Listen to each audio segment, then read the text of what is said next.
உருளானுங்க நம்ம தலைவனுங்க 7 லட்சம் பேர் திரண்டனருங்க. அப்ப மொத்த ஈரோட்டி இடிச்சாதான் முடியாது. 7 லட்சம் பேர் பொய்யும் பிராடுமாயி போச்சு ஐயா. அந்த பெருசுலாம் பொய்யே.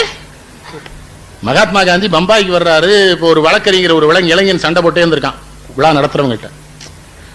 காந்தி கவனிச்சுக்காரு, என்ன சத்தம் போடுறான்னு இருக்கிறாரு. இல்ல உங்களுக்கு முன்னாள் காந்தி முன்னால யாரும் பேச விட மாட்டாங்க, வினோபா காந்தி எல்லாம் தங்களுக்கு முன்னால யாரும் பேச விட மாட்டாங்க, தலைமை தாங்க யாரையும் அனுமதிக்க மாட்டாங்க, ஏன்னா என்னத்தையா உளறி தொலைச்சிருவான். காந்தியை பத்தி ஏதாவது சொல்லணும்னு என்ன பண்ணுவான் தெரியுமா? காந்தியினுடைய 2வது மனைவி இருக்காரு என்றுவான் எம்பாட்டுக்கு. என்னத்தையாவது தலைமை தாங்கிறவனுக்கு விவரம் தெரிஞ்சு சொல்லணும்ல, அதனால வேண்டான்றாரு. அவன் என்ன உடனே பேசணுங்க, நானே சரி சின்ன பையன் பேச விட்டாரு. இவன் பேசுறவன் என்ன பண்ணான்னா, காந்தியடிகளுடைய விழாவிலே கலந்து கொள்ளத்தான் நான் வந்தேன், வந்த இடத்தில் என்னை கட்டாயப்படுத்தி பேச சொன்னார்கள்ட்டான். இவனுக்கு காந்தியை பத்தி தெரியாது.